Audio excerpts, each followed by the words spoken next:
Hello mga ka-stars! Welcome dito sa Star Story Channel. Mag-subscribe lamang para updated ka sa mga bagong chika sa ating mga stars. Paolo Avellino, bukang bibig lagi ang kagandahan ni Kim Chiu at ang klingi din nito sa aktres.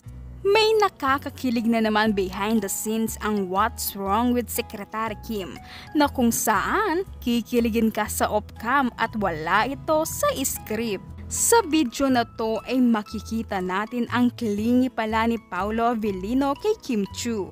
Habang off-cam at hindi pa nag-uumpisa ang eksena nila, si Paolo ay may pahawak at haplos sa balikat ni Kim Chiu. Ayon sa mga netizens, kay Kim lamang raw ganitong kaklingi si Paolo.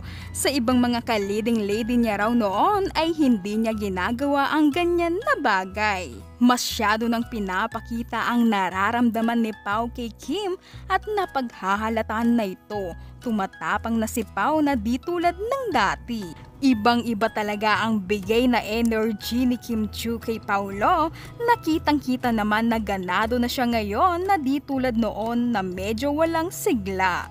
Binigyan talaga ni Kim ng kulay ang buhay ni Paolo. At dito naman mga ka-stars, nagpaparinig na naman si Paolo kay Kim at pinapakilig niya ng sobra ang aktres. Bukang bibig na naman ni Pao ang kagandahan ni Kim. Saad kasi ni Pao na maririnig sa video, si Kim Chiu ay huminto si Pao at sumagot si Kim ng ano. Sagot naman ni Pao ay napakaganda sabay kindat. Pinapakilig na naman ni Pao si Kim na makikita si Kim na kilig ito sa sinabi ni Paolo. Pero ang mas kinilig dito mga ka-stars ang mga tagahanga ng Kim Pao. Tapos si Kim Chiu, ano? Tapos si Kim Chiu, ano?